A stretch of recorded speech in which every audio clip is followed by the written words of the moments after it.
Okay.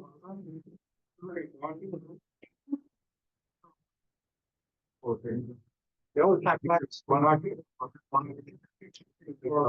Secret Chamber. Hello.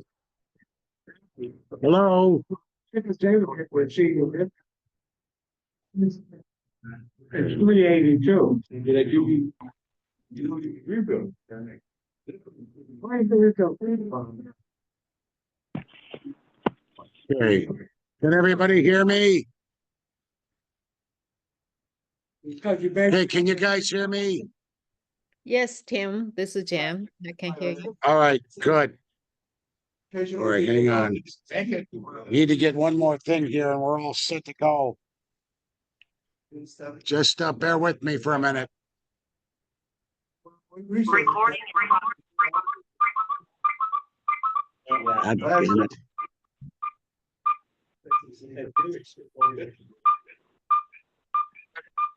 Okay, set. First speaking, then to I just want to read. Graham Allison. It's inspired by this Athenian commander and historian Thucydides. His book about history of the Peloponnesian War. In that book, he says, Thucydides says, it was the rise of Athens and the fear that this instilled in Sparta that made war inevitable. So applied to today, we're going to get to it, but you can see that some people, including Allison, are able to apply that to today. The situation between Sparta and Athens, and he coined it Thucydides trap. We'll get to that. But first of all, I want to start with the second part of the title first, which is how do we get into this multipolarity? Are we really in a multipolarity world, multipolar world? As you know, the U.S. is the architecture of the post-World War II world as a victorious nation, as the biggest power after World War II. Actually, U.S. has been the biggest power, top of the world for a while. Let's say, depending on which aspect you're looking at, started with the late 1800s, 1890s. U.S. surpassed Britain to become the largest industrial power, and then the largest economy of the world. While UK still had those colonies, US already surpassed it. And then after World War II, US was the architect of the world order with a lot of multilateralism, with institutions such as United Nations. It's a very you can't get more multilateral than that. United Nations, as we know, have the charter about human rights, the set amount of the set of human rights that everybody in the world is entitled to. Also, the self-determination that led to massive waves of independence of former colonies. And of course, it has got this Security Council.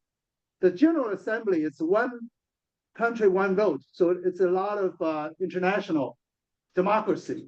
One person, one vote. One nation, one vote. And the Security Council is a little exception. It has 5 permanent members, Security Council. Each one of them has veto right of any resolution. And the rest of the Security Council is 10 other countries. It's not by rotation, but probably elected from the General Assembly. Like India has been the non-permanent member of the Security Council for a couple of times already. We're going to talk about how to improve, or the movement to improve the United Nations a little later. We'll get to that. Then shortly after, almost immediately after World War II, the end of World War II, Cold War started. So During that time, this bipolar world, United States on one pole and USSR, Soviet Union on the other. And 1991, with the collapse of Soviet Union, the world went back to unipolar world. There's only one pole, which is United States of America, the only superpower of the world. So that world, I'm sure we are pretty familiar with, starting in 1991 till more recently. We know how it is. United States was able to pretty much do anything it wanted. It could stay on multilateral, or it could do unilateral stuff. I think common sense tells us this unipole is not sustainable because it's a big world, even big world for the United States to maintain unipole for a longer time. Plus the situation, the circumstances are after World War II, U.S. Left standing as pretty much intact. Mainland of U.S. was not damaged by the war, whereas other major powers, they were devastated, including Soviet Union. Had to get given credit, be able to rise from that rubble caused by World War II Nazi attack and stand up to the U.S., become the other pole. But eventually, as we know, 1981, it failed. United States became back to the top of the world by itself. But now, after what? How many years? 30 years? 30-some years? Apparently, to a lot of people, the world is going back to a multipolar. For example, in 2025, the Munich, where's my note? Oh, let me report some phenomena or some numbers that you can see how we're inching toward unipolar world. Why is it actually inching away from unipolar world to multipolar world? Like in the IMF numbers, not my number, not any country's number, IMF statistics. In 2024, the GDP growth, US GDP growth is 2.8%. Whereas it's the fastest in G7, by the way. And Germany has negative growth in 2024, last year. In China, it's 5%. India has 7%. And EU GDP growth, by the way, is 0.7%. Not that great. But ASEAN nation, it's in Southeast Asia. It's a body of the Southeast Asian countries. Now they have ASEAN plus 3, Southeast Asian countries plus China, Japan, and South Korea. They grew 4.3% last year in 2024. So in comparison, the growth more recently are all in Asia, not in the West, not in Europe, and North America. United States still decent, 2.8%, but compared to Asia, it's low. And from the longer view, most of the human history, Asia is what has been more prosperous than Western Europe, or before the Western Europeans have populated North America. And between India and China, and in a long period in the human history, between those two countries, two old civilizations, they have 1/3 of the GDP of the world. So to some people, in some perspective, it's a return, the rise of Asia, or even the rise of China, is a return to the historical norm, not like a new someone that's surpassing like out of nowhere to become top of the world. It's a return to the historical norm from that perspective. So in 2025, Munich Security Conference, it's a yearly thing. If you still remember the Vladimir Putin, he gave a speech 2007 to warn the Western world, especially US and NATO countries, that the security architecture at the time was not sustainable. You cannot build your security on your opponent's insecurity. He called on those nations to review the security architecture at the time. So that's the conference, yearly conference. And this year, they published an annual report talking about the world's multipolarization being a fact. So that's an official report about the world moving away from unipolarity. Of course, Marco Rubio, our new Secretary of State, made a statement when he was a senator, 2 years before. Regarding China, he said China was unprecedented near-peer adversary, a challenge to U.S. greater than USSR ever was. China as a commercial rival, technological rival, geopolitical rival, diplomatic rival, and a military threat. So they have already, long before Marco Rubio entered the Trump administration, he already set his sight on China. He's not totally incorrect, but it's a warmongering kind of fear-mongering kind of a rhetoric. But the facts, but it's not baseless. So now let's face it, it's not a unipolar world anymore. It's a bipolar or multipolar world.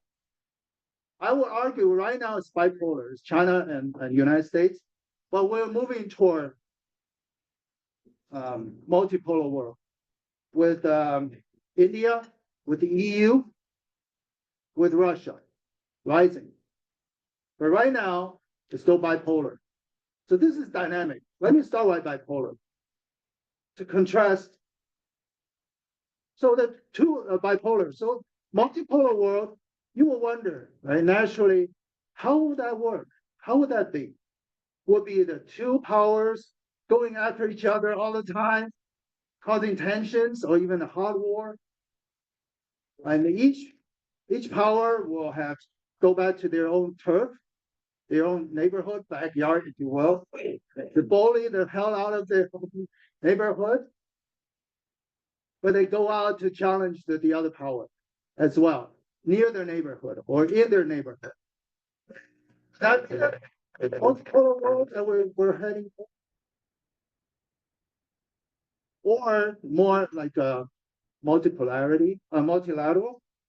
We will sit down, we'll respect the United Nations, we will negotiate, we will decide international affairs more like a democratically. So which one would that be? Respect rule of law, like international law, with a strong UN, right?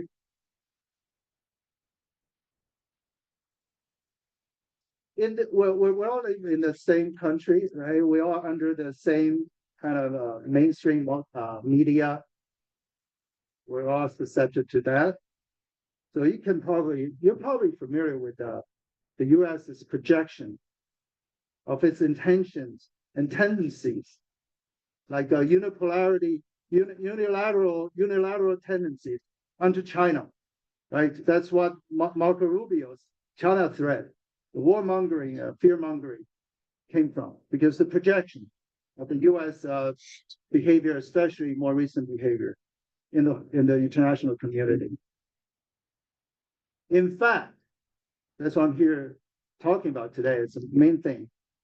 In a lot of ways, China is what U.S. is not, like North Pole and South Pole. Let me make a concept to you. Of course, there are a lot of in common between U.S. and China, but what matters is the contrast. It's different, and also the difference is we need to debunk what's permeating in the mainstream narrative. That's important that's important. That's the beginning of where our hope lies. I will make that clear as we progress in this talk. So how do China and the U.S. Contrast each other? How are they South Pole and North Pole kind of diametrical different? Internally, U.S. democracy with a lot of transparency in our system. China doesn't. China is not internally. It's not a democracy. Everybody doesn't have a vote for who's in charge in Beijing. Although in some localities, on the local level, they can vote for their local officials. On their condo association, something you can have votes for your board, for your important decisions, right? But not the kind of democracy that U.S. has. With it, it doesn't have the transparency. It doesn't have the, I would say, apparent freedom of press. It has a lower level of freedom of speech compared to the U.S. The corollary is the propaganda. It's kind of a little ironic. In the U.S., doesn't mean with all the freedom and transparency, there's still propaganda. But the difference is in the U.S., people usually don't know they're propagandized. But in China, everybody knows it. What comes out of the media, what comes out of the government is propaganda. That's a kind of ironic difference, but still a big difference between the U.S. and China. And the political system and political culture between the U.S., the difference in between the U.S. and China. The U.S. has checks and balances. The U.S. is so big on checks and balances. It's so proud of the checks and balances system and tradition. It even so proud to even judge other countries, whether you're civilized, whether you have human rights, whether you're just. Judge other countries by whether they have checks and balances. It is from the tradition of Europe, anarchic kind of statecraft, international statecraft. Everybody's competing with each other at no end.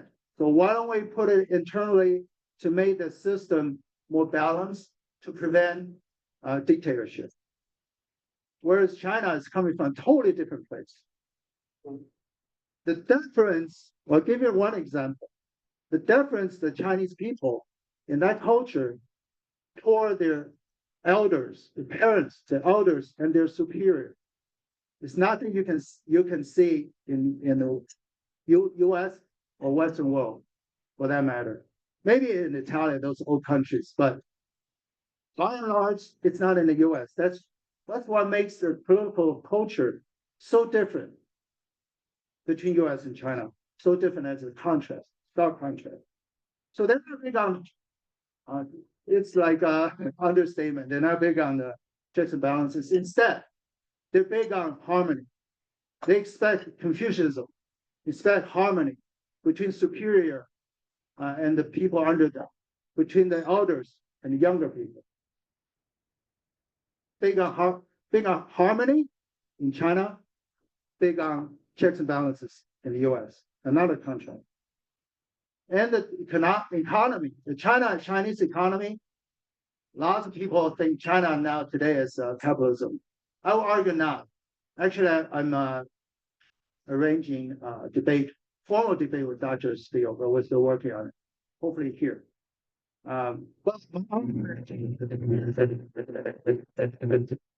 It's a socialist country with a little localized, confined capitalism here and there at the choice of the central government. So it's basically socialist country, and therefore socialism with Chinese characteristics.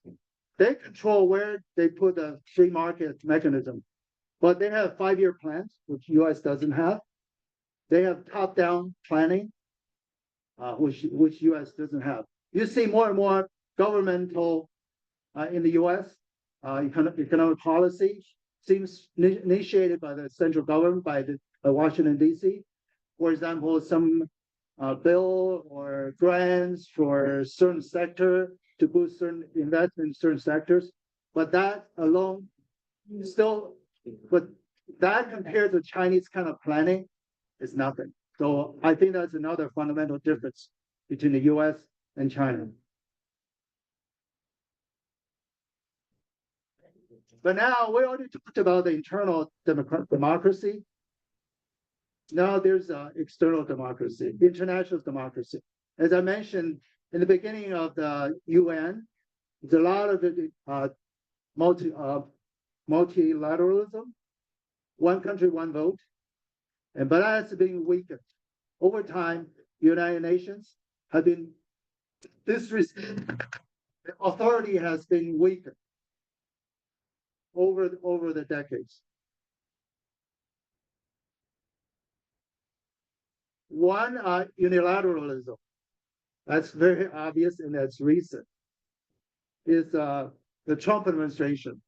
The Trump, in his inauguration speech, he emphasized with a lot of cheer from the crowd about manifest destiny, Monroe Doctrine, and he wanted to expand the power of the United States. He emphasized U.S. is a growing country. You want to expand the territory of the U.S.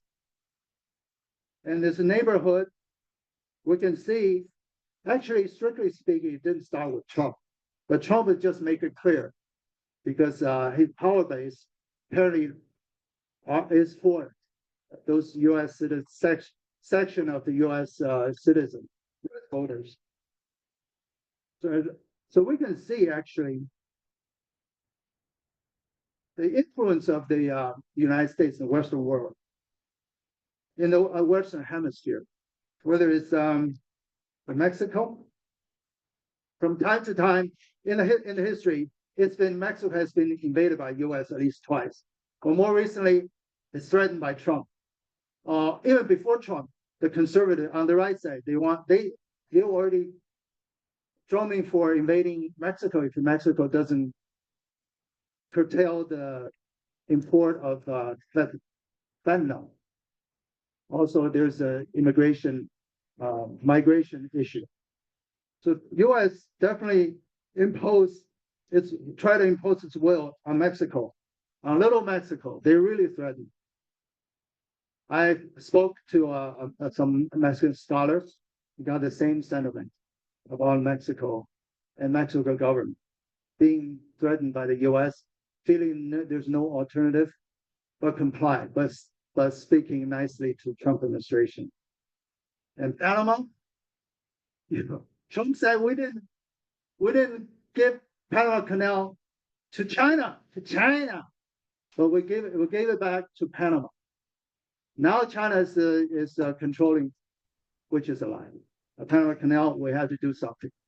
The Panamanian president was defiant in the beginning. He made it clear China didn't control Panama Canal. China just a manager of some ports. But I get more detailed information. China didn't even manage those. A Chinese company didn't even manage those ports on either end of the Panama Canal. They only managed the pier of the port, one of the piers in the port. But of course, they also raised the question of China control one of the bridges on the canal inland. So that's the thing. Panama, apparently they were threatened. So they were trying to remove China from the management of the pier or ports, because they caved to the U.S. threat. Because Trump says, I'm not going to take the use of force off the table. I'm not going to do that. He said the same thing about Greenland. Of course, Venezuela, the last Trump administration, they tried to do regime change in Venezuela, but failed. And Cuba has been under U.S. thumb for a long time with a comprehensive sanction. Nicaragua can, oh, well, let's not forget the 51st state of the United States, Canada. That roused their patriotism, nationalism so much, they elected another liberal party, another liberal party. So another liberal party leader became prime minister of Canada, Carney. All because Trump just said, he said repeatedly, and he's not joking. And a lot of Americans actually cheer for it. That really hurt the hell out of Canadians. So that's one pole. You go to another pole, which is China. Well, we don't see China doing anything like that. On the contrary, we all say, the media like to say, especially the Western media, what we're China's bully in the South China Sea. China tried to get China Sea into its what's it called, internal lake or something. There's a word for it. The internal lake. That which is not true. The international shipments still go to the South China Sea. Really, what China wants to curtail, wants to resist, is the military passage from South China Sea. And the U.S. says the more you dislike it, the more we want to do it. So they send carrier groups and destroyers to South China Sea from time to time. Now it's less frequent because they're busy with in the Middle East, in the Middle East, because that's Red Sea situation, Houthis. But its U.S. policy is to break China's resistance of the foreign navies going through South China Sea. Also, there's dispute of all the islands, Dudley Islands and Paracel Islands, and China has used multilateralism to resolve that problem, as opposed to some kind of moral doctrine, those unilateral stuff. In 2002, they have a conduct a party in South China Sea, and from there they have more settled, more like a stronger legal basis, which is called South China Sea Code of Conduct, COD, more recently. All the countries, all the bordering on the South China Sea countries, they sign off, except Philippines, the former U.S. colony, the Philippines. They're holding out. They are trying to challenge China on some of the islands near Philippines. Like I say, near is like 200 miles or 100 to 200 miles off of the Philippines coast. Yes, China was the initiator of that. And so that's multilateralism on China's part. And also China's a big ASEAN country, the Southeast Asian countries. They're the biggest body that China trades with. That's the biggest China's partner, biggest body of China's trading partner. And we all know the Belt and Road Initiative is not limited to Southeast Asia. In Central Asia, in Europe, in South America, in Africa, all based on win-win kind of principle. Just after the Liberation Day, April 2nd, Liberation Day by Trump's declaration, you know, he launched a tariff war toward the whole world. And a few days, like a week after that, Chinese leader visited Cambodia, Malaysia, Vietnam. It was scheduled. That's a state visit. Multiple countries. It's probably scheduled for 6 months. It's just very timely. Shortly after the Liberation Day, the worldwide terrorist war, China has state visit with those three countries in its neighborhood. They were welcoming because they were on the raft of the trade war too. They were wondering what we should do. But Chinese visit made them feel like China's stabilizing force of the world. That's one of the multiple poles. Also, Vietnam, I might add, signed about 45 agreements with China on various things, trades, investments, infrastructures. And don't forget, Vietnam is one of the contenders in the South China Sea dispute, and they also signed off. Vietnam has the most islands in South China Sea, by the way, more than China. But China has the more strategically located some islands. That's not deniable. And also another example of China's multilateralism, also win-win approach. It is the 2024 September. Back up a little bit. There is a event called Forum on on China Africa Cooperation, US, you wish. In 2024, Forum on China Africa Cooperation in Beijing. China has advocate the open market. China opened their market access to African countries and made commitments in investments and aid to African countries. And also the whole thing is also focused on trade. There are 50-some, there are probably 52 countries in Africa. Almost all of them attended. Already 50 attended. The one that's most contrasting to the US recent policy is with regard to tariff. In that forum, in that event, Chinese leader Xi Jinping announced he will lower tariffs on all countries, African countries. Well, for 33 of the African countries, which are called the least developed countries, will have zero tariff in exporting to China. They will have zero tariff. 33 of them. So in contrast to Trump's reciprocal tariff, and on top of reciprocal tariff and other high number tariff rates for the whole world. So that's a big contrast, once again. Although Trump, even before, when he was campaigning, he was threatening countries who wanted to move off US dollar in their trade, in the international trade. He will punish those countries with 100% tariff when they're exporting to the US, if they choose to move off of the US dollar. That's another unilateralism.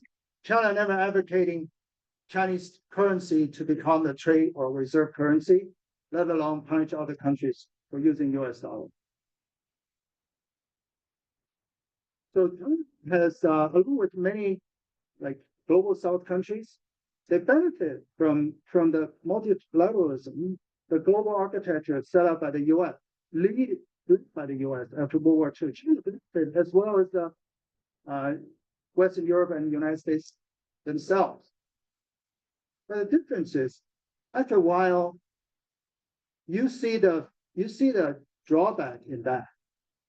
And part of the drawback is because when the system was set up, China was not on the table. He had no say in it. Along with all the global South countries, they were takers. But over time, it shows the drawbacks. But it's too late for them. The decision was already set up.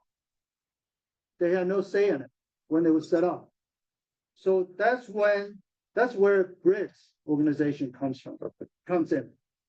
And also they advocate the improvement of the UN, the structure of UN. One most notable thing is they want to expand the UN Security Council to have more permanent members. Because right now, as it's set up, 5 Security Council permanent members who have veto rights. None of them is from Africa. And India, being the largest and the most populous country, does not have a seat in the It's not a permanent member. So the representation is skewed. It's not democratic. So to improve that is to improve the international democracy. Well, I can add, China doesn't have internal democracy the way the Western sees it, but it does. It's very big on the international democracy, which benefits the U.S. too, ultimately. Whether Chinese citizens enjoy democracy or voting rights, have very little effect on the U.S.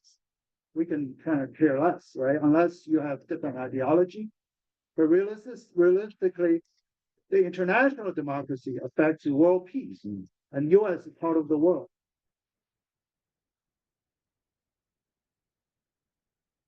So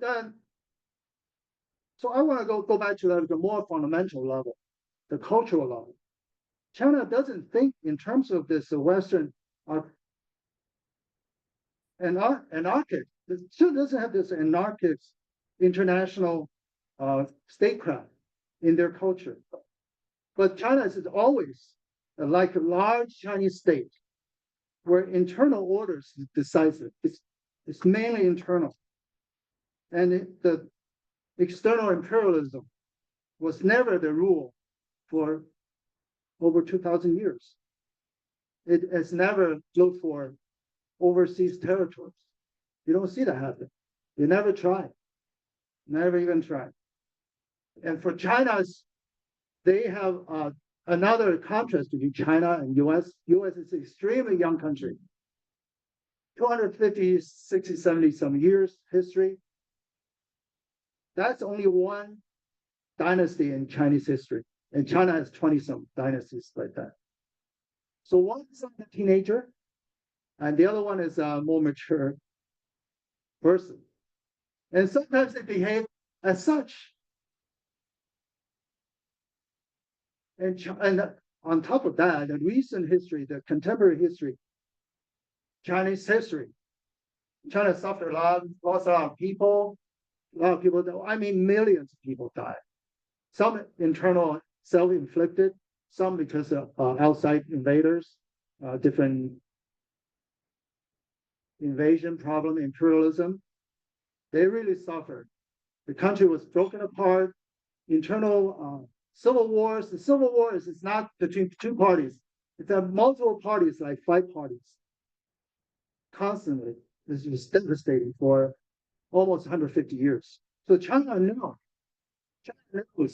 from personal experience, not that long ago, they still remember the rivalry between big powers had brought disaster to themselves and the world. So now we have to contrast to China, and the US doesn't feel the same way. Well, they can learn, they understand. In theory, yeah, the same thing. The rivalry between the powers can bring problems for humanity, but US never suffer like China. Plus, the US is teenager, you know how teenagers think, and also they never suffer firsthand. So they understand the problem, the danger, but they haven't suffered. So it's a different depth in their heart. Because US went to World War II, came out as a winner. A lot of people died, true, but US mainland never been devastated, never been really affected by the war. And for example, mothers can lose their sons in the war, but they get a letter from the president saying, "Oh, your son fought hard, heroically, and we thank you for his sacrifice." But in other countries in the war, Soviet Union, in China, or even in you can call the other side. Right now, this is the same side of Germany, or France is on the same side. They don't have the luxury. The soldier died. He died. There's no letter sent to the mother because the mother could be destroyed. The house is destroyed by the war, become collateral damage. Where do you deliver the house? The mother The mother doesn't, you're familiar with the scene, like the two dressed soldiers approaching the house, the mother was like, wow, my worst nightmare is coming. You know, but she has the luxury of had that scene made. But in other countries, the mother's probably died herself already. Her house is burned down or destroyed, and the whole family is displaced. So there's no such thing. So compared to that, U.S. suffer is much less. They don't really know what a war can do to humanity, to a country, to people, to family, and humanity.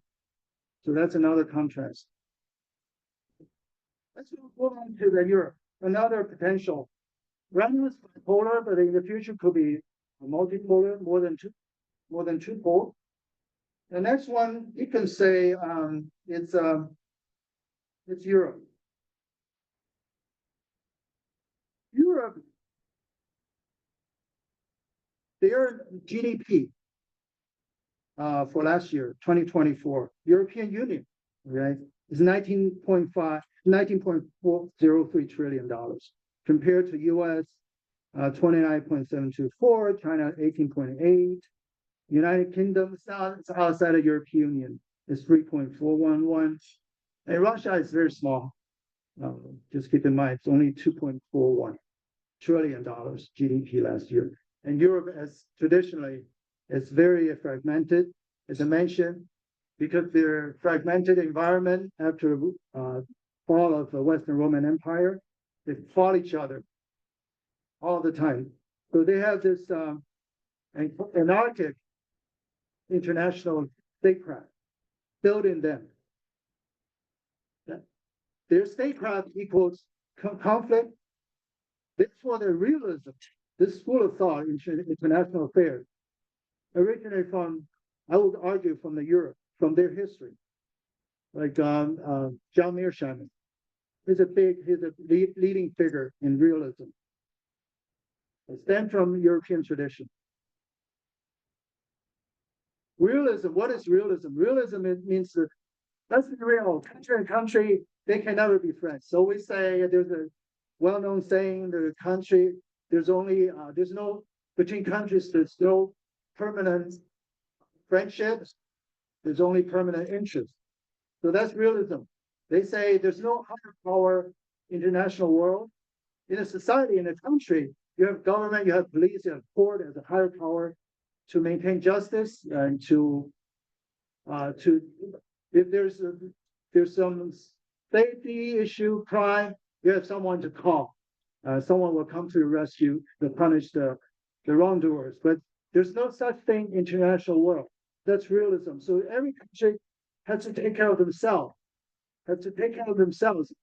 and they cannot trust anybody because realism dictates that's against the law of the jungles. If you're weak, I'm gonna get to you. I'm gonna take advantage of you, if not kill you.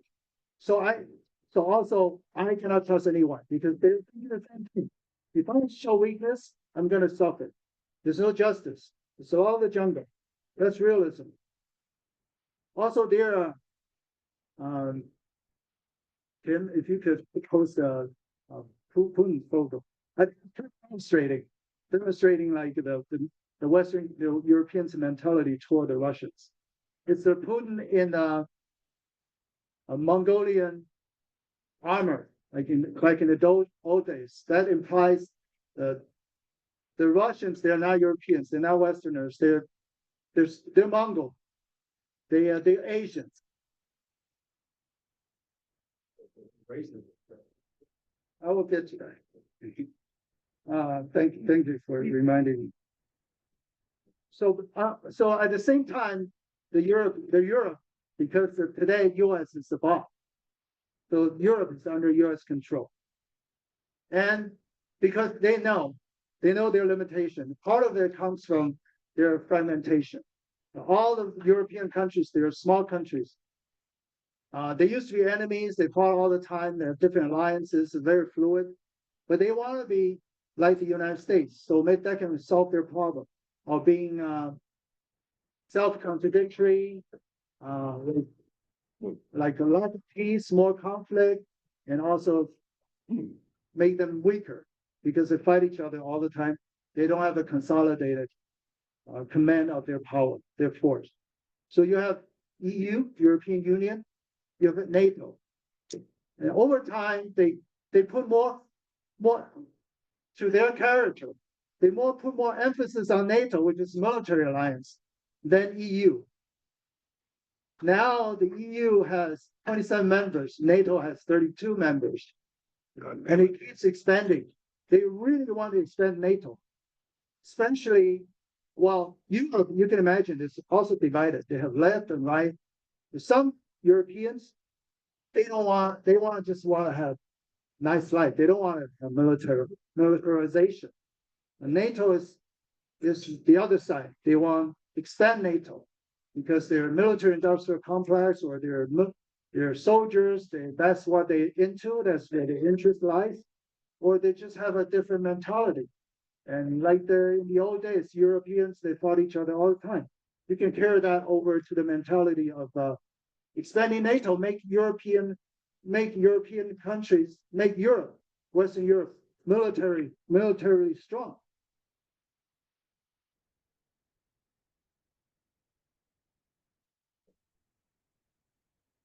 So you can see they strenuously try to expand NATO. That I argue, and many people argue, that part of the reason, at least if not all the reason, that Putin decided to invade Ukraine just to stop. Fires were burning right around us, so we were having to take split-second decisions about how to gather pictures and tell the story. Remember the tariff war. Trump this reciprocal tariff, this ridiculous tariff rate. He was expecting countries to come to me, to come to Trump, to negotiate, to kiss his ass in his work. And what the Japanese wanted to negotiate. They really came to the United States to kind of kick his ass. Japan is one of the most docile allies of the United States after World War II, being the defeated country. They didn't come to agreement. It'll be months. And on top, instead, Japan even threatened the US. They say the Trump administration's demands are not reasonable. They cannot take that. And they even counter by threatening to sell or dump their holding of the US Treasury bonds. By the way, Japan internationally is the country that holds the most US Treasury bonds. China's second, Saudi Arabia the third. So they did. So Japan apparently came to kiss Trump's ass. The delegates, they even had MAGA hats on in the Oval Office, but didn't really deliver to Trump's liking. And Vietnam, they panicked. They suffered one of the highest terrorist rates all the world at the hands of Trump. They're eager to negotiate, but they didn't come to any kind of agreement, not even close. So what's the biggest bitch of Trump or the United States? UK, United Kingdom. Just past week, probably Thursday, Trump announced they have come to a preliminary agreement with Starmer, the Prime Minister of UK. And on the phone call, it's like on the phone call, the Prime Minister, of course, he said, well, it's great. We have come to this agreement. We have a lot of markets open for Trump, for American goods. American open some markets for our good. We lower the tariff rate. And he's touting shamelessly, in my book, the security cooperation with the US. As you remember, especially more recently, all the unilateral, all the bypassing the UN wars, like the Iraq War, Libya, Balkans, UK, Afghanistan. UK was part of it. Other countries, we don't know. Here and there, France is we're not in it. Germany is sometimes condemned. but not contradicting United States, but UK always on the US side. The first one to raise their hands. Now the Starmer emphasizing the security cooperation with the US after he paid to Trump's pressure on the tariffs front. So that's UK. But I didn't list them as a part of the potential future part of the multipolar world as a major power. It's probably not going to come back to them after they lose the #1 spot to the US turn of the 20th century. Now Russia, the last one has the potential. The GDP growth in 2024 is 4.1%, higher than the US, higher than the G7 countries, higher than a lot of countries, despite the comprehensive sanctions on them. It's like unprecedented. The sanctions on Russia has never been done to any country in the history of mankind. But they have GDP growth 2024, 4.1%. Granted, GDP is a proxy. It's not like in all kind of measurement, but it's a kind of sign. At least it shows that their economy is not destroyed as the West and the US wanted to expect to with all the Russian sanctions. A lot of growth probably in the military, their military industrial complex. How did they accomplish that growth? At least a lot attributed to their relationship with China. How did that happen?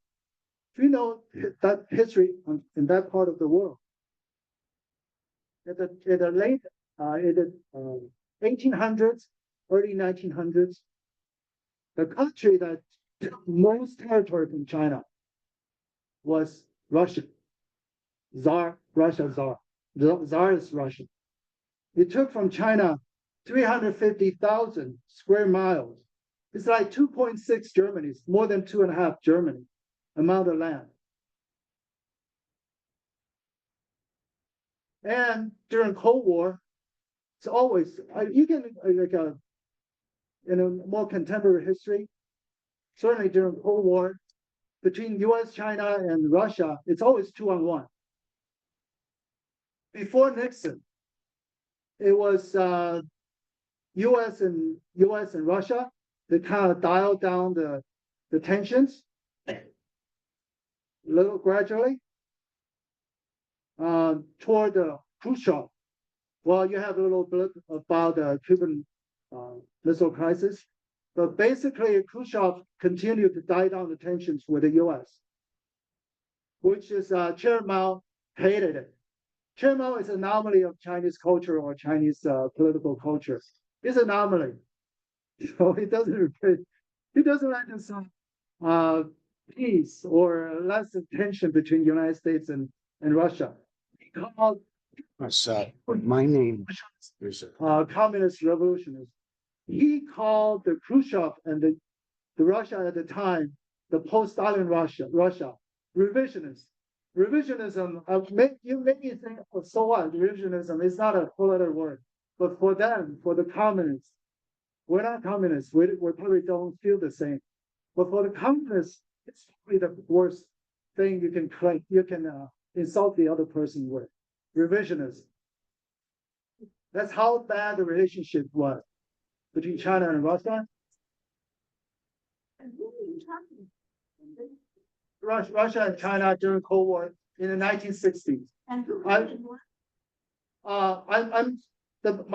making a point like between China, Russia, and US, it's always 2-on-1. Yeah. So in the 1960s, the US and Russia, the heat, the tensions were dialed down and Mao didn't like it. Oh, you said Because of that me. This 2-on-1, right? If tension lower to a certain degree, it will be Russia and USSR and US against China. So they moving to 2-on-1 with the US, Russia against China. So Mao didn't like it. For some reason, there's different strategic view. for Nixon and Henry Kissinger, they opened their arms to China. So from that point on, all the way to 1979, U.S.-China restore or start their former diplomatic relationship. It's U.S.-China versus Russia. So it's always 2-on-1. And today, you can say it's another 2-on-1. Like when China and Russia are under pressure from the U.S., China and Russia are back to back. So it's 2-on-1. About 10 minutes, okay? Yeah, I'll try. So 2-on-1, but Russia is a military power, but their economy is small. It's like one of the size of the Chinese province. So very small, but potentially military, they can pull some weight. But China and Russia, with that kind of history, they're able to trust each other. It's not like they're friends or friends in bed or something. It's trust because it's a win-win. So between nations, you can build trust by pursuing the win-win approach. That's what U.S. doesn't do. And that's why I argue. Remember the tragedy of great power politics? So what's our hope? The tragedy is a disaster for humanity between great power politics. So what do? Where is our hope? The hope lies in win-win and trust.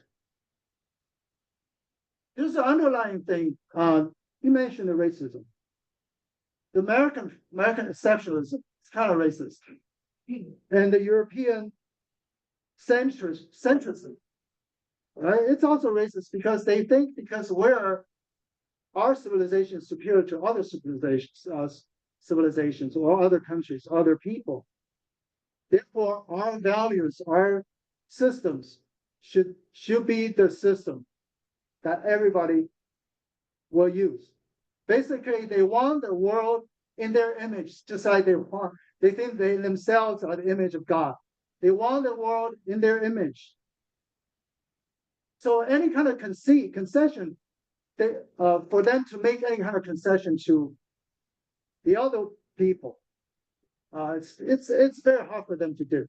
The other people meaning maybe concession toward Iran, concession for Russia, or China for that matter.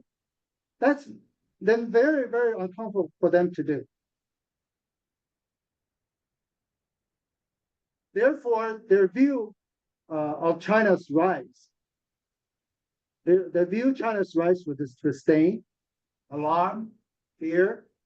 That's what reflected by Marco Rubio's talk in Senate, whatever committee that was, that I caught on the tape. They don't like the Britain view the Americans' rise, surpassing them with equanimity. But you don't expect that from the Americans viewing China's rise. They view China's rise with disdain, alarm, fear. China is still our property. What's called intellectual property. China is aggressive, this and that. Warmongering and fear-mongering. So that's a reflection of realism, characterized by the lack of trust between nations. So trust and win-win are where our hope lies. So I think U.S. still the dominant power, the number one power in the world, although we see the trend, other powers rising. So it's on the U.S. to be conscientious of what it does. Not by caprice, but conscientiously about what it does. Not by caprice, certainly not by caprice, by out of desperation for humanity's sake. Thank you for your attention. Okay. All right, who's got a question? Okay. Okay, can you hand it? Using a knife. will be using a mic tonight. Keep it about a little way. All right, well, let's go first. All right. Well, just whoever's there, you can use the mic right there. Go ahead.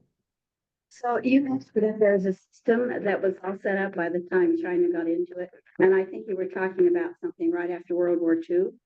And I didn't understand what you meant by the system. And I also wanted you to talk about the Belt and Road project, or whatever you call it. And please tell us the difference between the way China is handling that and the way you think the US would have handled it. The architecture of the world system using two United Nations.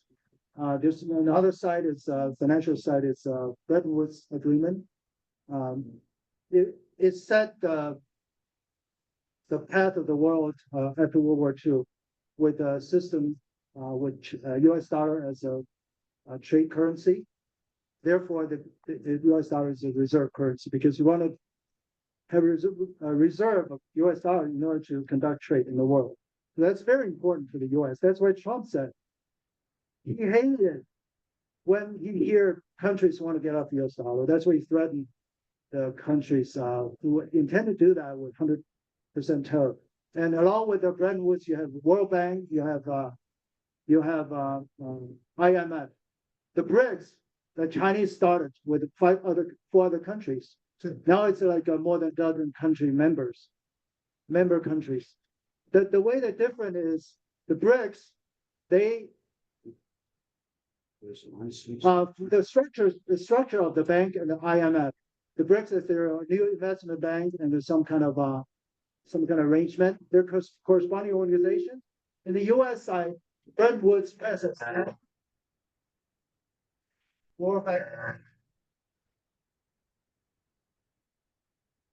apologize. It's not your fault.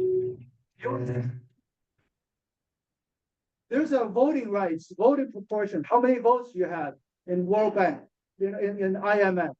It's based on your contribution, but that cannot change. One full at a time, guys. That when that has changed, you have to have 85% of the vote to change that proportion, change the share of your voting share. But U.S. has 60% of the voting share. So U.S. essentially literally has veto power, because if U.S. had veto, the rest of the country only has 84% of the voting share. They cannot change anybody's voting share. For things like that, if you're the architect, if you set up the systems, you leave a little here and there for you to continue your dominance. Your veto power, for example, it's more dominant than the veto power. All right, you've got the next question. China doesn't do that. China doesn't. Hang on, George, you're next. Can we get you on camera? Well, it seemed to me that you're saying that China is not a big threat, but aren't they trying to imperialist with the Philippines, with Japan, with Taiwan, and also they're trying to overthrow the United States with their currency, with the BRICS. China is one of the main ones in BRICS, and then they're one of the main ones in the group that is trying to overthrow. So my question is Just turn it off. Hold the mic for us.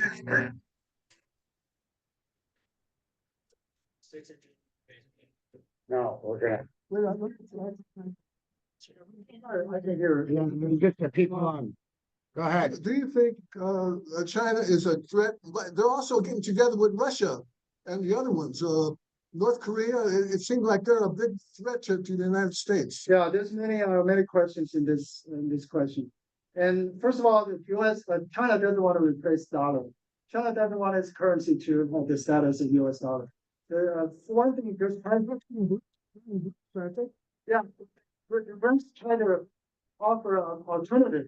So because as U.S. is weaponizing U.S. dollar, so they're members of other countries. The wider world have an incentive to have an alternative. That's what BRICS is working. So number two, Philippines. There's a dispute in some islands, kind of closer to Philippines in the South China Sea. And if you want to get into detail, after World War II, it was all handed over to China. But because China was in civil war at the time, they didn't get a grab on some of the island, essentially all of this. But because Philippines is closer to those islands, they grabbed it with the U.S. Assistance of the United States. So China wants to right or wrong, but they want to negotiate. Like Duterte, the last Filipino president, he was the here. So let's set it aside. Let's develop our cooperation, economic realm. Let's set it aside. We'll talk about it later. But that's the Duterte and China. They're working together. But the new president, Marcos, he's taking a hard line. He wanted the economic cooperation, but he also wants to contest on the island. He doesn't want to set it aside. You know, let China say, well, this whole thing is one. We can invest in you, and then you give us a hard time on that. But Taiwan is part of China. There's no question about it. Cairo Declaration is part of China. Because of Civil War, now it's kind of confusing for outsiders, but for Chinese people, even for Taiwanese people, there's no confusion. Taiwan is part of China, but Taiwanese people knew that. They know that.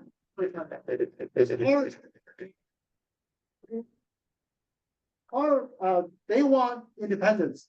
It's not that they don't know Taiwan's supposed to be part of China, legal, but they want independence. That's different consideration. There's always a kind of a fraction of like that. But and there may be in the South China Sea. Shut up. You can move on. It's like 8 questions. It seems to think it's very important. Well, why can't China build up their military? China's military budget still a fraction of U.S. military budget. U.S. military budget is a total over here.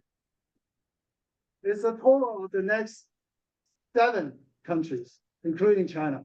So why can't China, with a painful history, recent history, be invaded by other countries at will? Why don't they have the right to build a military to deter that? Okay. So this gentleman here. All right, Charlie's next online. A little quick follow-up point on the only, please. Yes. Well, I mean, the speaker covers the entire world, literally, and with a good bit of history on top of this, with some depth. So I can really respond at a philosophical level. You mentioned something that the Chinese viewpoint, I'm assuming that's what you're giving, subjectively. The ZZ is win-win plus trust. That's what I drew from you philosophically. And I'm saying, I'm thinking to myself, win-win is the Western way. Win-win is we trade. And the reason we trade is because both sides of the transaction has a benefit. If there wasn't a benefit on both sides of the trade, we wouldn't trade. So what's the question? I'm not following your structure, sir. So I'm just, Please, don't do that. It's not such segment. Yeah, you can question it. the trust is that win-win. Let's move on to trust. Right now, I kind of, after the swearing in ceremony of Trump, I think we had trust in the Western world prior there too. Right now, I think it's a little up in the air. I agree. Please, sir, what's and so I want to join you in the vantage point that I think China is smart to make its move right now. I'm an American. I'm partisan in that direction, but I want to give the objective viewpoint that, hey, Trump is giving them an opening. And they're jumping right in for diplomatic deals. Is there a question? We will have a chance to comment, rebuts after question. Okay. All right, now. Keep the question. Okay. You said there's a trust between the Trump administration and some countries. No, existing to Trump's getting to office. We had the Biden, the American regimes post-World War II had a relationship that of trust and of mutual gain with basically the entire world, you know? And True, and the entire world, most of the world benefit from it. But as the world moving toward away from unilateral toward multilateral, and some people, especially the political class, they felt very uncomfortable to the point that desperation. So when someone steps for it, especially a teenager who never went through any hardship, when they step for it, they behave erratically. in a foreign language, if you need a foreign language. And that's where Trump comes in. Trump is not just one person. Trump, there's voters behind him.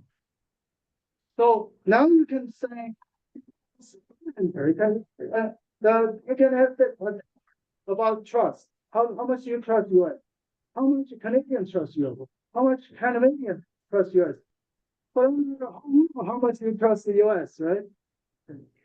Charlie. Charlie, hang on. Hey, well, what's going on here?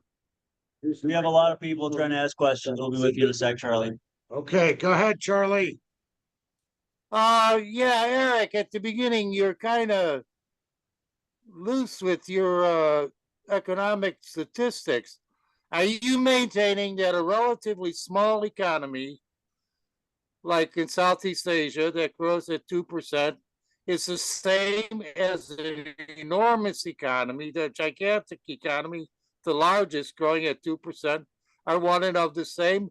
And the second part is, why is it never during your presentation did you never refer to the Western economy of North America, which includes the United States, Canada, and Mexico? Okay, Charlie, speak normally. small countries. Yeah, those southeastern countries are small, but ASEAN is not that small.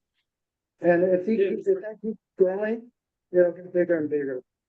And what was your second question? Why do you never talk about? Not talking America.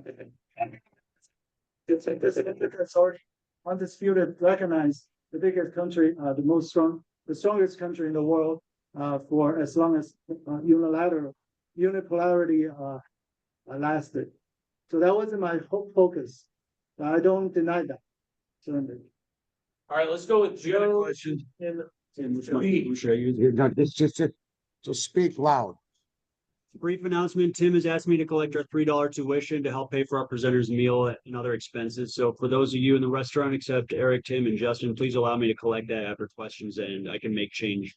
My question, Eric, is have you heard of the non-aligned movement in the United Nations?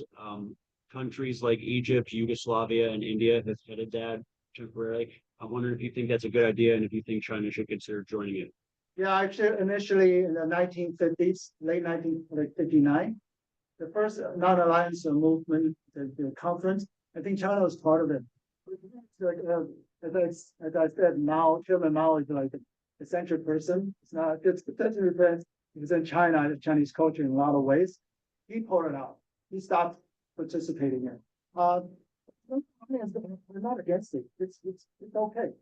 It's okay. It's unilateral. Yeah. So countries could be alliance definition of in the international field. It is like if you get attacked, I'm gonna be with you, or vice versa. It's not just being friend. It's more than being friend. So that's why they try not to be entangled in other countries' problems. That's why they advocate this non-alliance. That's totally good. That's totally for world peace. But that doesn't mean they don't cooperate.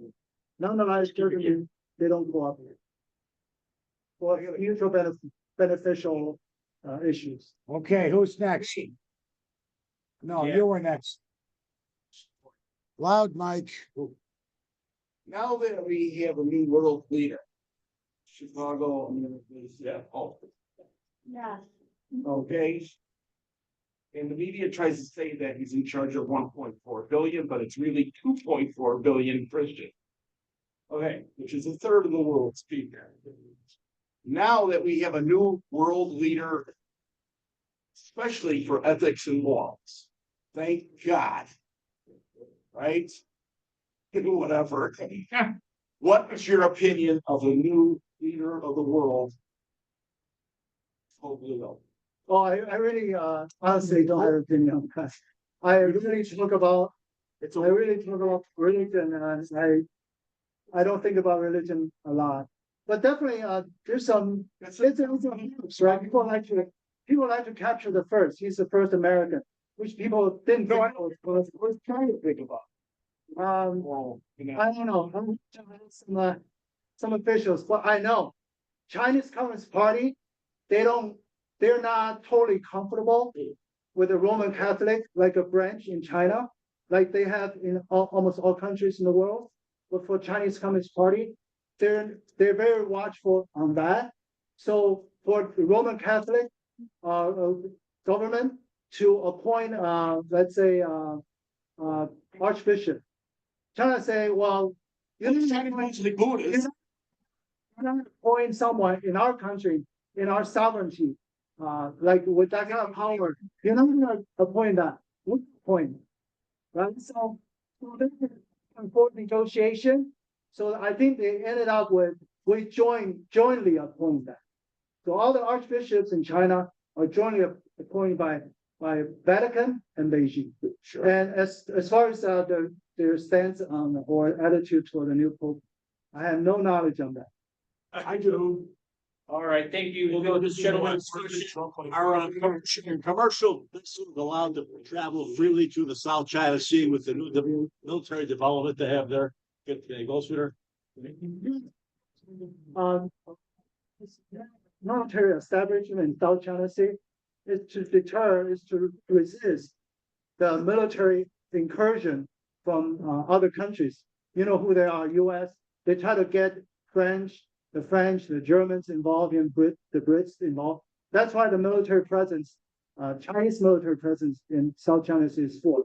But China does not restrict in any way, shape, or form the commercial shipment, shipping through South China Sea. All right, who's got the next question? Jan. All right, John. Talk about the Belgian road and how you think the way China handles this kind of thing differently than the United States. China consider that an investment to boost the local economy, so they can have bigger trade with China. The United States, I'm trying to find a comparable situation. I think United States is the private entities, corporations, they will go out to whether other countries in the Western Hemisphere or Iraq or after the war or other countries, they will have corporations, private corporations go out to pursue their profit. If they can make it that well, US government will step in to give them a boost one way or another. And the corporations, they have stock prices to attend to. They usually have 5-year, or corporations or banks for that matter, 5-year horizon. If you don't turn a profit, the board or the CEO will get in trouble. So they usually look at a small near horizon as opposed to Chinese investment from the state-owned enterprises. They are overly concerned about profit, at least not immediate profit. Their horizon could be 20 years or 30 years. And their goal is not the corporate profitability. The goal is the country's tradability. That they have more richer trading partners from third world countries. And this is why they're doing the Belt and Road. Yes. Yes. Absolutely. Right, we'll go with Dan. All right, Dan, can you stand, Dan, and loud, please. In 1971, Zhou Enlai and Henry Kissinger were talking. Nixon wanted to go to China. Well, what exactly went to China? Was it all the corporations? They set up manufacturing there, steel companies, book companies. And what is now? What is going on now in China with all the American corporations?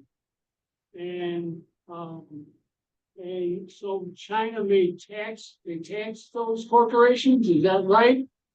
And of course, China bought CDs from government, US government, and they have almost $1 trillion in US bonds, treasury bonds. So what's going to happen with that? Thank you. Okay, the US corporation definitely went with Nixon. Not initially, but after things are set up. They were first ones to go in. Like the US citizen, US system, a president, if there's no corporation backing him up, he wouldn't be able to do it. So it must be coincide with the US corporation's interest. Right. So they went in for cheap labor for the market. And still today, it's less for cheap labor, but for the market. The US corporations in China, for the more comprehensive or robust supply chain. Yeah. So yeah, for their more robust, more advanced supply chain. Not so much cheap labor. As money, you're not talking about money. to make money, to make money. What? So to make money, they want to access to the market and not so much cheap labor, but more trained labor and a good supply chain. This is a very complex thing. I do say China does not tax the foreign corporations. I cannot say that. So I don't have a specific knowledge for that. But for them, for the profit, from the standpoint of U.S. corporations, for the profit. If there's a lot of taxes that goes to the Chinese government, so be it. Still profitable for them. That's why they want to do it. Right. I'll ask a question, then we'll go with George. My question Okay. is, you mentioned how like China is a very ancient civilization, and it's not so much Asia is not so much rising as it is returning to prominence. Is there something about Chinese culture that made it susceptible to communism, that the ideas to flourish? Not that I can see, because at the time that was the way. That's why I'm trying to hear the answer. That was the same with the time, from late 1800s, from Communist Manifesto, Sure. 1848. The communism was rising because people see the capitalism, industrial revolution, the downside for it, and that's why the communism is rising, the socialism. And you have Soviet Union, you have the Third Communist International, you have World War II, you have Cold War.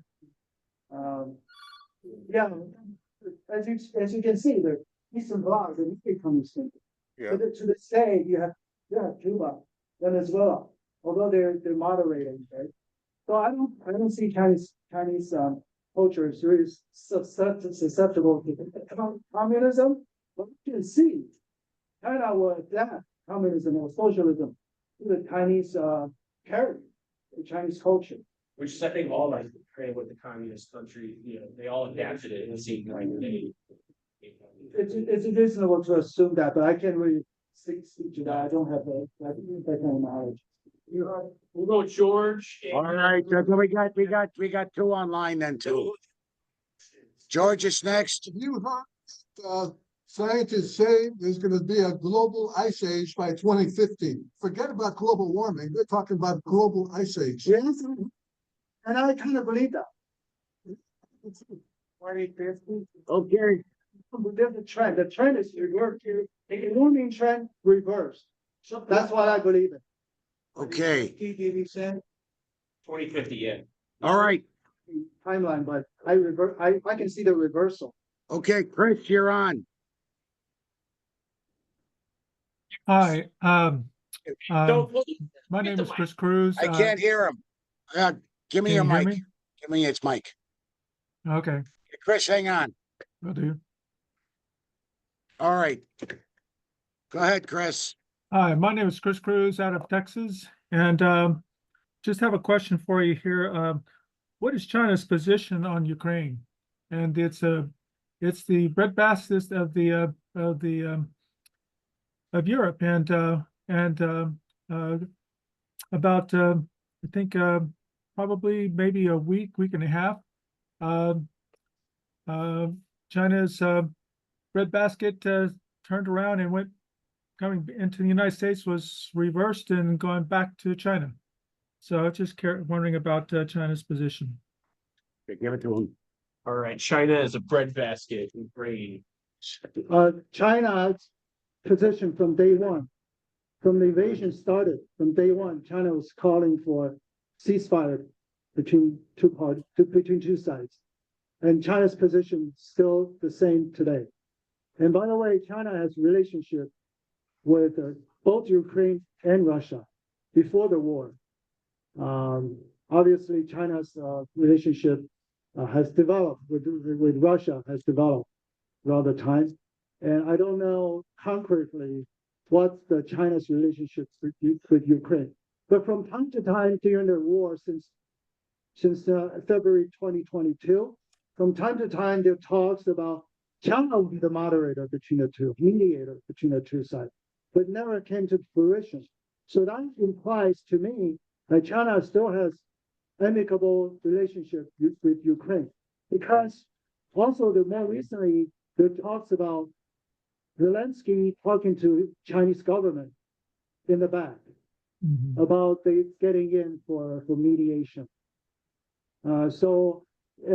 If both sides, if both sides don't trust a country enough, it will not be thinking that that country can serve the role of a mediator. So I believe China has very healthy relationship with Ukraine today. Thank All you. right, Charlie. Charlie, hang on, give me your mic again. You can't hear it online with the recording? Well, the thing is, I gotta get it. My speaker volume's having trouble here. That's why we're using the mic. Go ahead, Charlie. Yes, Eric, you paint a rather rosy picture, a period of prosperity in Asia. But from what I've seen, the standard of living, and compared to the West, is abysmally low, much lower. And number two, the conditions of employment in this prosperous Asian economy are terrible. I don't think there's a union anywhere that you could find, and basically approaching sweatshop conditions. Is there anything is that going to continue? Okay. Sorry about this. Go ahead. Okay. Thanks, Charlie. Question. That's what I'm talking about when I talk about Southeast Asia, China, or Africa, those growing economy. They're global South, which means those third world countries, and which means their GDP per capita, along with their living standards below certain standard. That's why they're categorized as global South or developing countries. But we're looking at I'm here to look at the trend. The trend means the movement, the trend, where is it moving? If you have higher growth relative to a lower growth place, you're moving up. That's what I'm looking at, the future of the multipolarity. And the labor law, I can't speak to Vietnam. I can't speak to the situation in Vietnam or Thailand or Laos for that matter, but I can speak to China. China does have labor law. It's hard to fire someone nowadays because the labor law. You have to give them like 6 months pay, something like that. That's for white collar. For the blue collar, they have protection. So you don't have a sweatshop anymore. You don't those sensational, scary, like suicidal cases that happened 10, 15 years ago. It doesn't happen anymore. Okay. And the labor, not only do Chinese laborers get out of the low income situation, which means China is no longer a low cheap labor place. The one of Western corporations still in China, not for cheap labor anymore, as they say themselves. Also, they have labor law. So young people are unemployed. You have to have compensation for laying them off. So I don't know compared to the US, probably not to the US level, but again, it's a developing country. The GDP per capita was not at US level. When US was developing, it went from low to high. So that's the same track that China's taking, I believe. That's a common sense. You go from low to high. That's all that matters. Profits.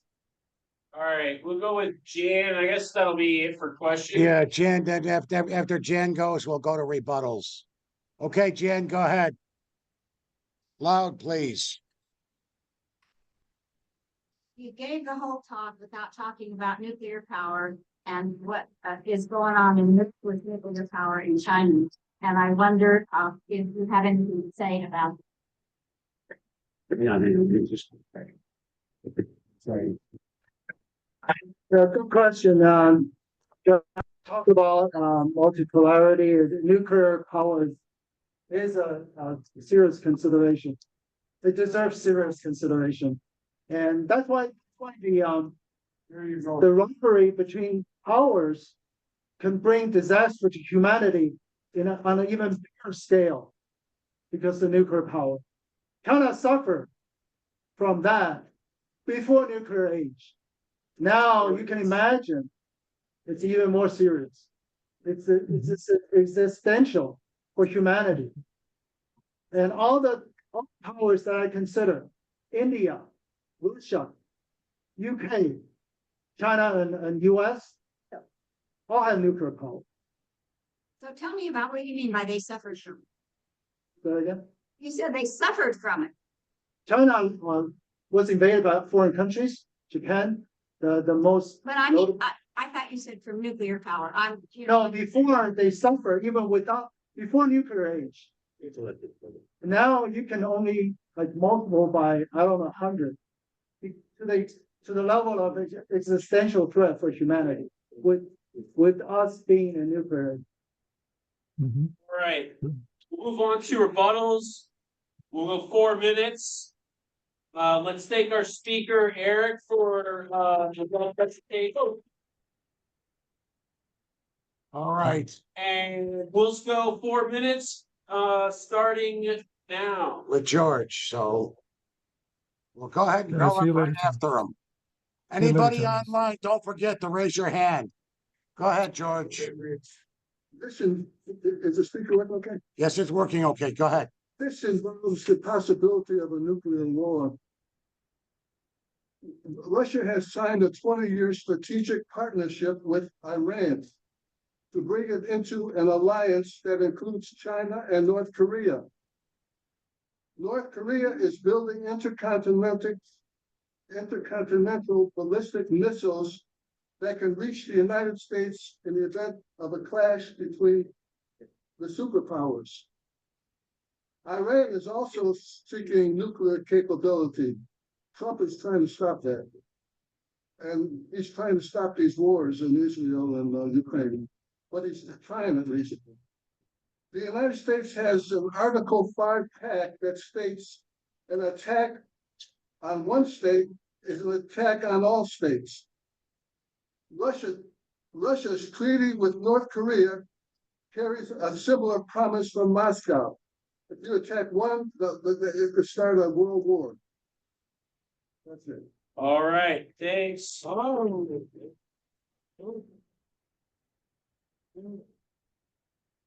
ahead. All right. You know, if you think America has that much influence in the world, I got news for you. America has 5% of the population, probably less. Okay, we're 25% of the world economy, and getting less all the time. And most of this economy is like fake economy, like Wall Street, paper money. America's a lot of country. We have huge deficits because oil wars, bailouts of the rich, bailouts of Wall Street. We have 35 trillion in debt. So if you think America's that powerful, you have a whole lot of nuclear bombs, and so does the rest of the world. But if you think it's you go to Europe, nothing in America is sold at you. You could, it's an afterthought. They look at it as a young, what do you call it, a teenager country that's full of, garbage, just a bunch of nonsense.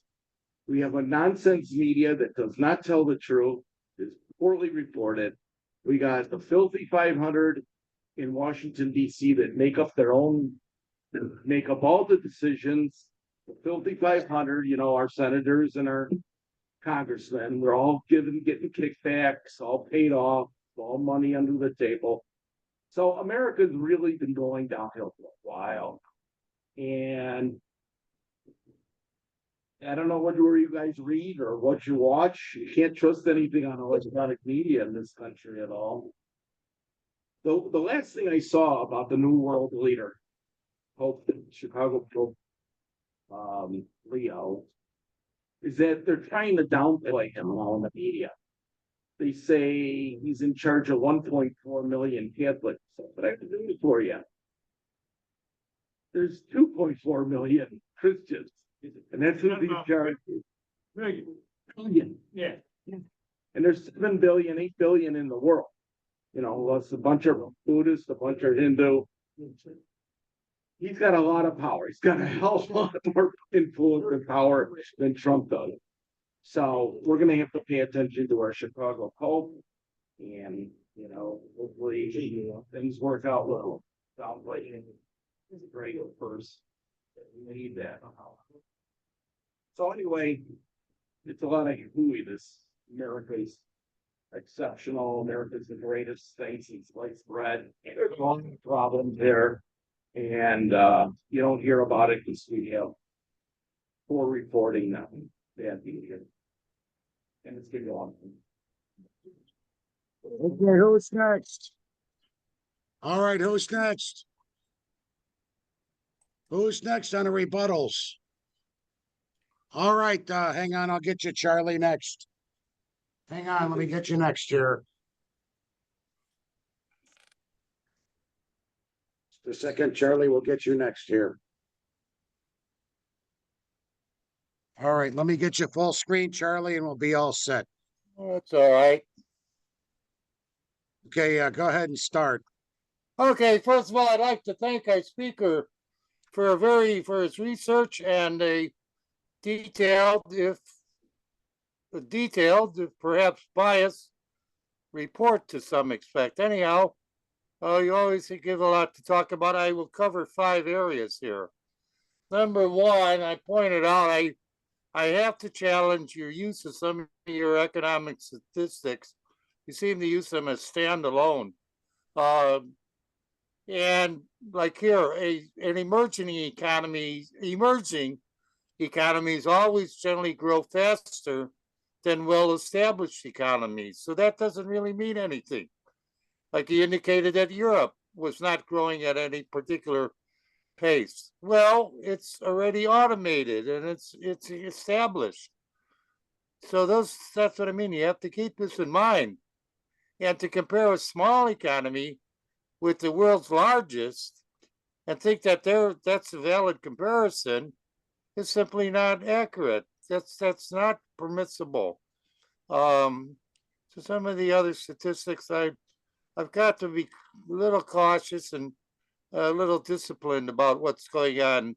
That's number 1. Number 2, the really thing to be concerned about with a multipolar world, if some of you folks remember your history, is that the world was multipolar just prior to World War II. So I don't really welcome a multipolar world at all, because it's likely to result in some, if not into economic conflict, into real conflict.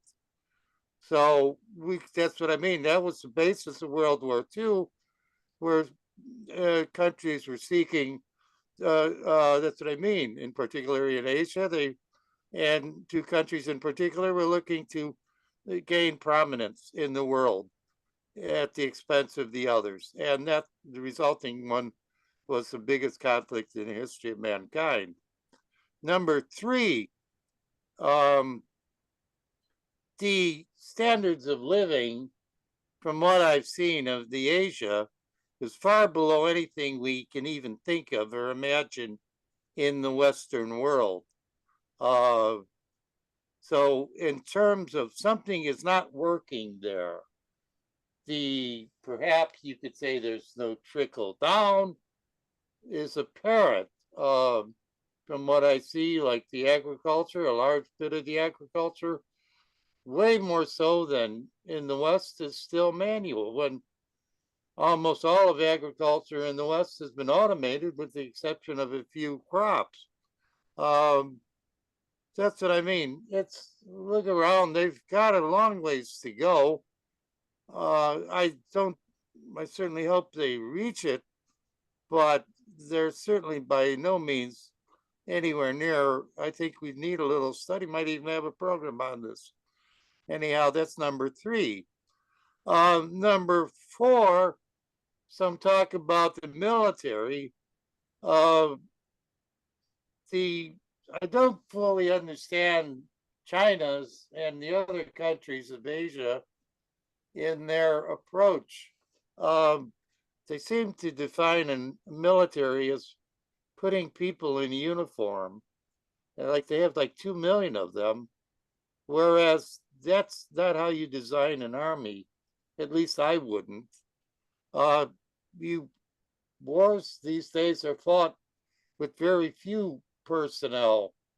So, I mean, and don't tell me they're not concerned. China's not concerned about their security. That's why they take neighboring countries as buffer states. That's that. But and number five, Charlie. Yeah, time's up, Charlie. Well, we got plenty of time. I got one thing left. All right, let it finish off. Next move. The Next. real comparison is East and West. Next move. Did you want to go, man? And we're not there yet to this bipolar world. It's still East versus West. I gotta give a talk on that. Thank you very much. Come again, Eric. Get working on the next one.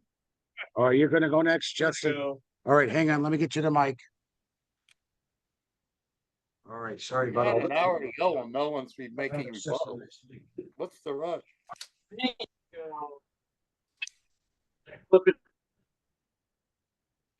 Said, who cares if China subsidizes their labor? But perhaps subsidizing their labor is quite the euphemism. They are a very oppressive and brutal regime, and perhaps we can do better to put pressure on China to ensure that their big companies and their workers are treated fairly and have protections. And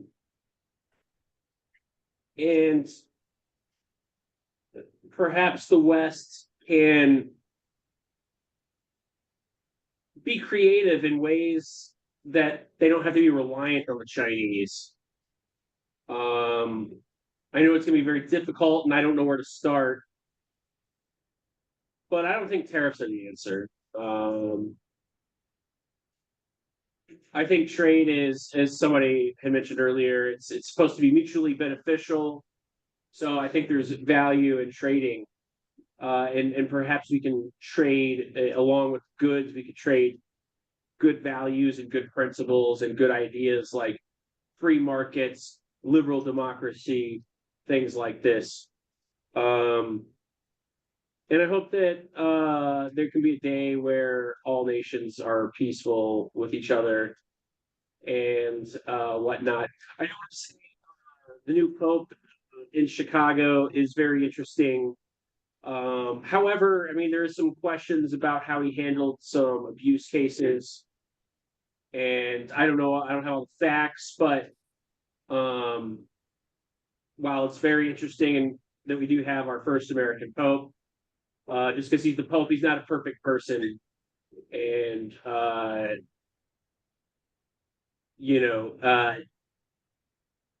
the vicar of Christ is just a man at the end of the day. Another good presentation by Eric. It's always good to hear his stuff. And that's all I have to say. Thanks. Thank you. All right, Who's next? I am. All right, let's go, Tim. Voice of reason. I don't know what it means to be the voice of reason. But I'll tell you right now, you know, Charlie and a few people were complaining that the world was not prospering under globalization, that they're saying that capitalism's all wrong and that, you know, a lot of stuff that what's going on today was crazy. Let me tell you a few simple facts. Between 1990 and about 2024, before all this hassle when the world trade started coming up and the tariffs, the world was starting to prosper. Around 1990, about 25% of the world lived in abject poverty. Now it's down to like 9 or 10% or less. That means people living on less than $2 to $3 a day. That's gone way down. And with the general, when we trade together, we don't fight. That's the problem. If we don't trade, we turn the guns on each other. And Trump has done the worst thing ever. With his tariffs, he is starting to cause us to collapse.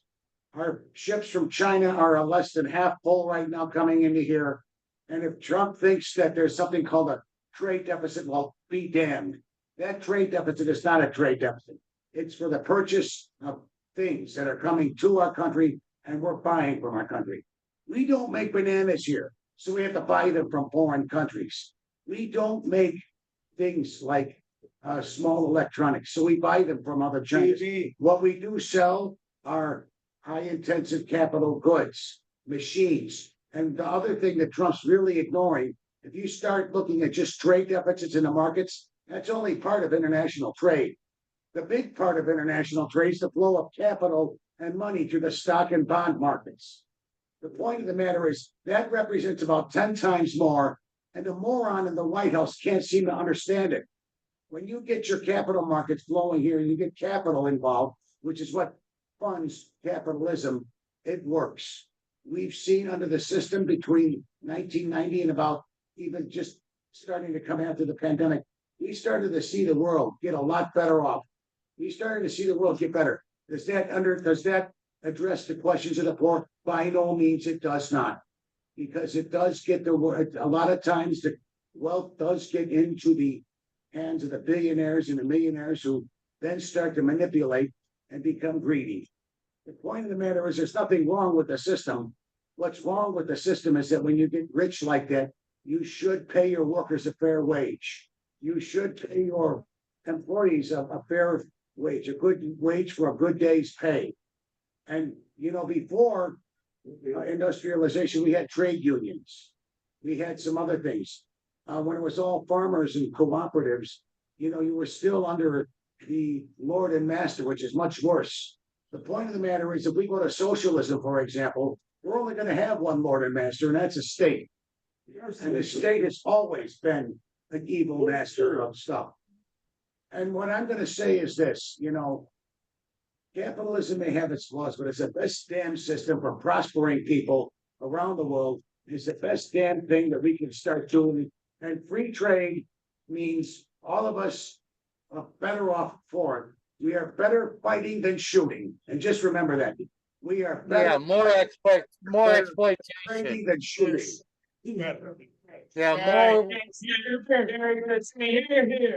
more exploitation. Who's the next rebutter? All right, it looks like Weinberg is next. Yeah, put more children to work. Steinberg, Zuckerman, Spielberg. triple. That's funny, you don't look, I tell you. All right, All right, Get it? one full at a time. Okay. So China has no union. Well, what about Starbucks and Amazon? Are they allowed to make a union in this great country of USA? No, because they're Zuckerberg and Howard. Bezos and No, Starbucks. What? What's his name? Sappho, how is this? He's a Jewish name. He's Jewish and he doesn't let unions. Howard, Starbucks has a union. Germans let unions come in, just like China doesn't let unions come in. So China equals America. Period. Number two, general strike 2025. Look on your computer for general strike 2025. Thank you. Number three, NAFTA 1992. A Democrat. No, it was a Republican.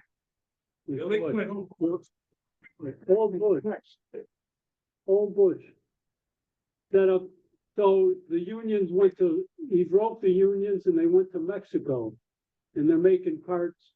Actually, China makes 90% of car parts now. 90% have come from China. What do you think about that? Yeah. And number four, machines. They're made in Germany and China. Think about that. Number five, bailout. General Motors, Wall Street Bank, and poor people had to go from their house and go live in the street. Yeah. Number six, Social Security. Is that socialism?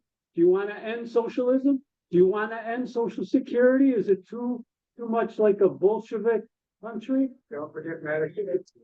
And Medicare and Medicaid. Right. So fine. Let Trump get rid of Social Security and Musk will take all the people who don't like who are complaining about the government off Social Security. Number seven, China. Yay, China. Thank you. okay, who's next?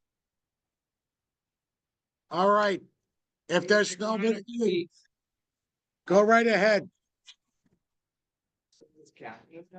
I'll turn the camera to the side.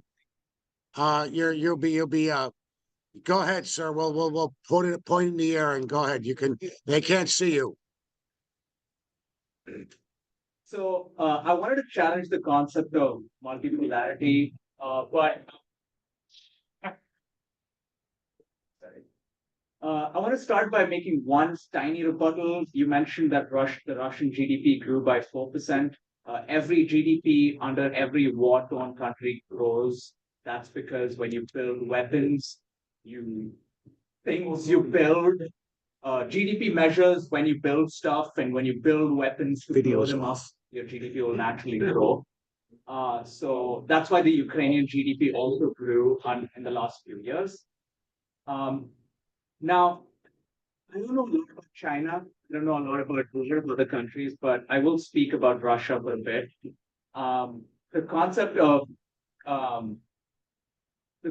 Russia and not being concerned about multipolarity is a little bit striking to me.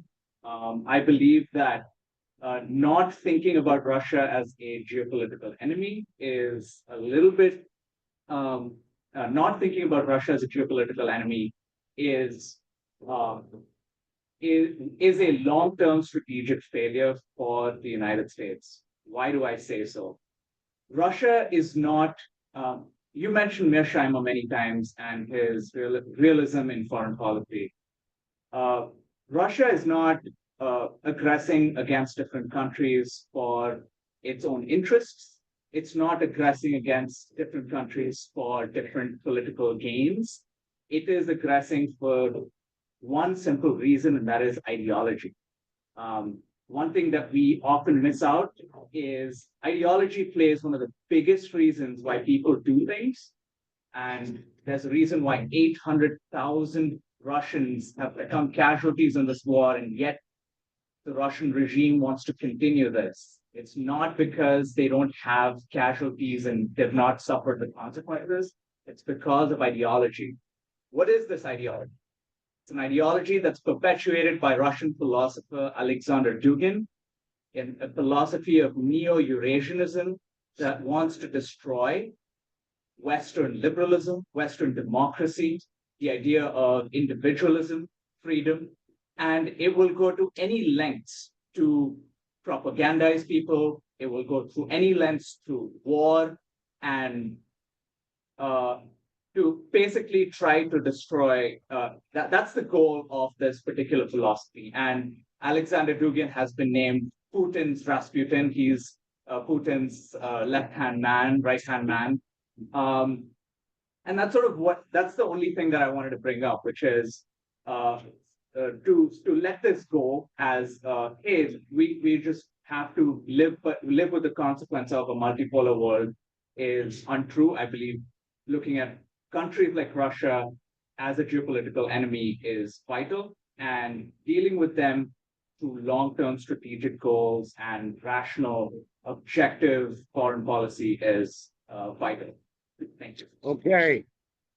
All right, we're gonna get the video up again. So just a second, please. Go ahead. Thank you for doing that. That's fine. I mean, we've had people do this in the past. So All right, anyone who's next? all right, who's next? All right, seeing none, let's get you up there for your final remarks, sir. And we'll go on from there, and then we'll adjourn a little early tonight then. Your question, also support your view about Russia. Although I don't know too much about Alexander Dugin. Sounds like it's oversimplified to say he's Putin's right-hand man, especially he's not in the government. And I don't think Putin, the way I understand Putin, he doesn't need anyone to tell him what to do. He's his own man. He formed his ideology or his tendency for a long time. He knows what to do. He knows what's best for Russia. From his perspective. So maybe Alexander Dugin has something he can consider that. I think it's oversimplicity to say he's a Putin's right-hand man. But with respect to Russia, it shows to me European foreign policy is emotional because they're Russophobia based on some facts, but also facts change. Today's Russia is different from USSR, from Tsarist Russia. So they don't change their view. To me, it's based on emotional, and the other people are European military industrial complex. By the way, they try to establish that in a rush right now to establish American style military industrial complex. Those people have incentive to play with those emotions of people who are emotionally against Russia. Not to mention the Eurocentric Putin or Russians or Mongols or Asians, that sort of thing. Okay, China has no unions. I can't speak to that, but maybe they do, maybe they don't, maybe they don't. Maybe some locations do, maybe some locations don't. It's a big country. Some provinces, some towns, some cities. I think chances are, if I bet money, I bet there's one union in China. Because it's a big country, I can more likely to win or the CCP. And also union knows, please know, union is not the only way to accomplish their workers' rights. Okay, I'm going backwards on Tim's point. True, today the global population in active poverty is drastically lower. Yes. Maybe 10%, 20%, I don't know. Drastically lower, but China is the one single country who is responsible for the biggest reduction of active poverty. And China is a socialist country. Yes. So what we call socialist capitalism, socialism, we want to avoid like the oversimplification. Socialism today is different from what it was, let's say 50 years ago. Capitalism, same way. It's different from Adam Smith's time. Also, regarding capitalism, depends on who you are, where you start with. If you're England, the way you start, where you start, is different from Ethiopia or China for that matter. How they start capitalism or where they start has aspects of capitalism, but fundamentally it's a socialist country. That's the argument. Hopefully, we're going to have a debate with the other side in front of everybody. Well, we'll bring it on. We'll do it then sometime. Firm up the date. He's up for this idea, but he hasn't replied to me with regard to the date. And to the terror, Sure, tariff is not the answer, and I doubt Donald Trump truly believed that tariff will repatriate American industry. Even though he believed it, he's people around him are smart enough to know that's not that simple and probably educate him on that by now. And I believe my assessment of Trump is tariff is two layers. The fundamental layer is he's trying to raise revenue for the U.S. government. So it's not like tax alone can reverse the deficit situation for the federal government or even pay off the deficit. It's not like that. But at least he can reduce the chances or the frequency he has to deal with the Democrats or congressional Democrats about raising debt ceiling and government shutdown. He wants to reduce that because he wants to have his way. He doesn't want to slow down, risking government shutdown, negotiate with the Democrats, the congressional Democrats. So he wants to minimize that without canceling his plan for tax cut for the rich. So, but you can say to the population that, oh, I raised tariffs for revenue, because tariff is a consumption tax. Yeah. And for imports for lower income people, because imports are less expensive. So you essentially, if you admit publicly that tariffs are for revenue purposes, you're essentially admitting that you are robbing the poor to benefit the rich. He cannot admit that. So he come up with ideas. Oh, for fentanyl to punish the Canadians and Mexicans and for bring back the industry, all the stuff. So that's one layer for the revenue. The second layer is for China, to isolate China. So he has like a global reciprocal tariff, but he will try to reduce the tariff individually and leaving China alone, so to crush China. So there's two layers for his tariff policy or trick. And for a lot of good questions from or good rebuttal from Charlie, and start from the top. See, that's there goes the top. I want to make a good point. Like for it's not the same between for emerging economy or developing country.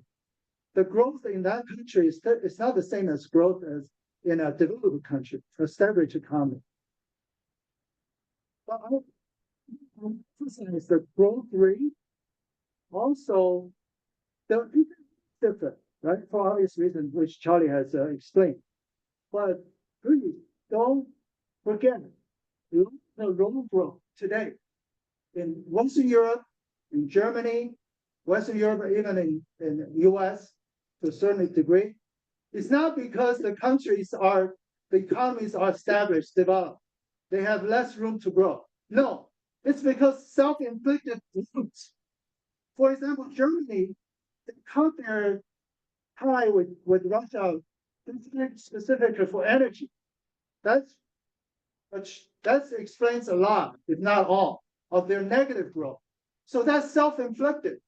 The war in Ukraine could have been avoided. Germany doesn't have to take the sides of the US. So self-inflicted. US the same way. US, we know what's going on. A lot of bad policy, for example, tariff. A lot of bad policy, not just Trump, before him. A lot of bad policy, a lot of missteps. Those are self-inflicted. Not, well, you have sanctions toward China. That's been going on for a long time. If trade is win-win, mutual beneficial, the sanction, the cut-off trade is the opposite. So again, that's a U.S. initiative, and that's a self-inflicted wound.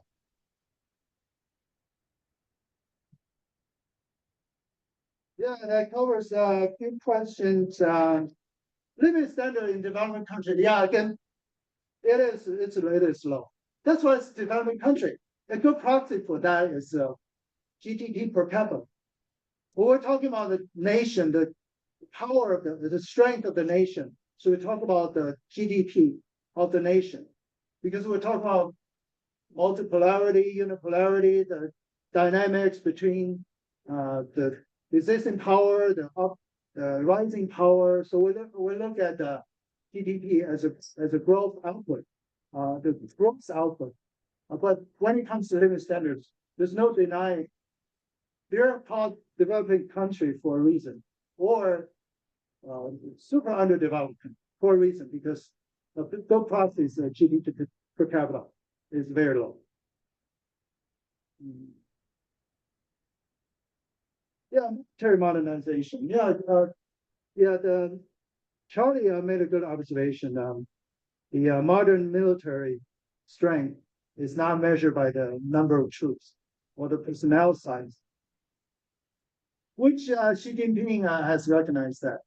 He's been on the reign since 2012.